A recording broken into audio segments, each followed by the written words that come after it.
Alright, we're going to talk about the least meta unit in the game, and that is our man Jason Bourne. We'll talk about how to build him, where to use him, and specifically why I build him, because a lot of people think he's trash. We're also going to talk about the biggest speed cleave damage comp in the game. Things explode. Let's talk about the main thing about Bourne. Bourne cannot crit. Do not build any crit rate percentage or crit damage percentage on him. He is an attack-based hero. That's it. Now what's special about him is at the start of the battle, whatever Bourne's attack is, he gets 560% of his attack as HP. So let's say Bourne has 5,000 attack. He will get an additional 28,000 HP at the start of the battle for the rest of the battle. No, you don't get more HP if you get an attack boost. Also, each attack deals additional damage equal to 30% of his max HP. So let's say he has 5,000 attack and he has 20,000 base health. That means he will have a total of 48,000 health and 30% of his max HP. That means he deals 14,400 extra damage. No, that's not right.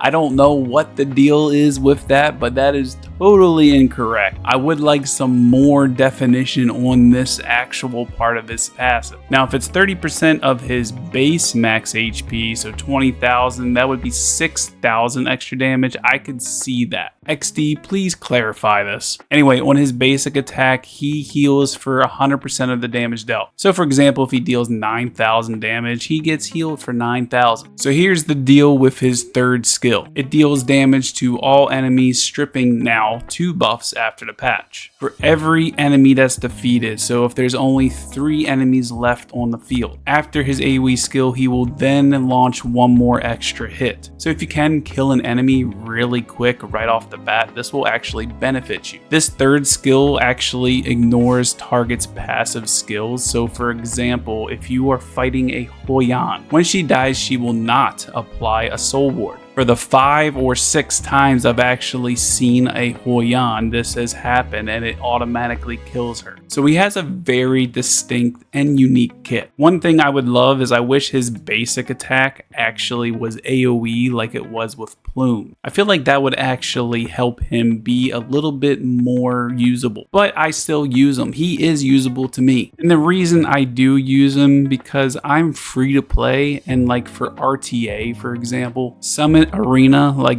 nobody's gonna pick Bourne. If I fully invest into a Lilium or a Holden as free to play, which is a lot of resources, and the other enemy team picks that unit, I am screwed. I think about this a lot when I build Animus.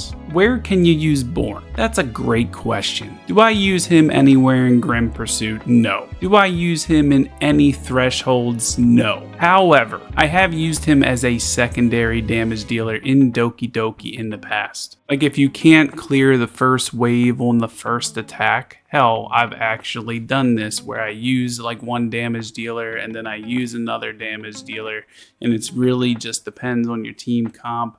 But depending on the situation, like this helps clear the first wave if you can't for some reason, okay? This is for like early mid game. You can't really use KAZ the REV in a double damage dealing comp, but you can in a type of like Silence or Obel or the new hero Hazuki. Kraken, for example, anyone that has like a freeze, a stun, or a petrify. GG. The only real places he shines in PvP is Investigation, GP Outpost. You can use him in Anasic Echoes, Ethernet Rally, and some limited events. He is definitely not one you want to focus on if you're trying to progress in PvE if you're at that point. What I build him for and what he's mainly for is PvP. But is he the best for PvE? Not really. But again, if you play the game like me, I use him because I know no one else is. How to build Bourne. First, let's talk about stats. What Bourne needs is high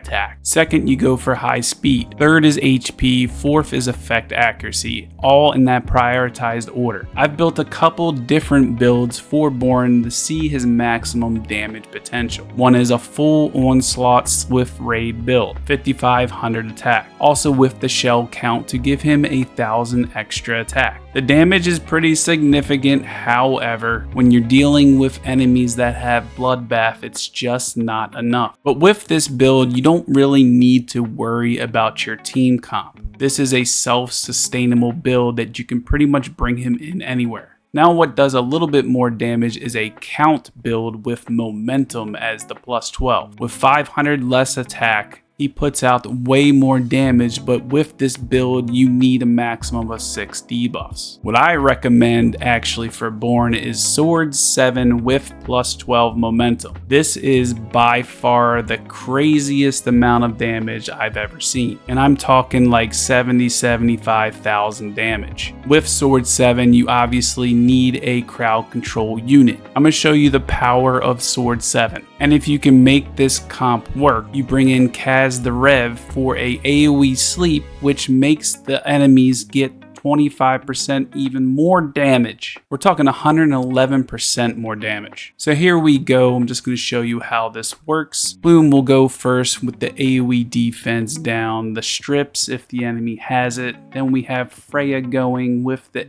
attack buff for your team, Nightmare on the enemy team. So again, Nightmare, increased damage too. Forgot about that. And then you have the AoE sleep from Rev. And now we'll slow it down here and we'll see exactly how much damage Bourne can do. Sword 7, all the extra damage, and we're looking at 78,000 damage. Don't really need that on a squishy Messiah. Get the Bruiser comps later. So now we're going to use the count build with momentum. So this is no Sword 7, and you'll actually see his passive proc here too because one enemy's already dead. So here we go. Here's the damage, 58,000 plus the 14 from the enemy that's dead. 20,000 damage less. Sword 7 is crazy. Imagine this on other damage dealers like Messiah. Just to show you the damage difference, I brought in Obel this time, just so we can compare the two between Obel and KAZ the REV. So we got AoE sleep. There's still like 6, 7, 8 debuffs. We only need 6. But here we go. Here's Bourne again. Let's see how much damage he does without the sleep. And it's going to be 56,000 again. That's on Sword 7. So that 25% sleep damage is huge. If you can make a team comp with defense down, attack buff, Nightmare, and also a sleep, Sword 7 momentum is the best speed cleave in the game. So let's bring the best speed cleave team comp into a Bruiser comp. Bling's on immunity, so Plume is here to strip that immunity off, and does she? She does. Now we have Freya for the attack buff, and hopefully landing Nightmare on all the enemies, which we got it on 3 of them. Here comes KAZ the REV with the AoE sleep. Didn't get Sonya, that might hurt. She even gets a heal off, but now we have Bourne, Sword 7, momentum. We don't even have max debuffs on the enemies, and I'm sure they are on bloodbath, but here we go. Slow it down for Jason Bourne.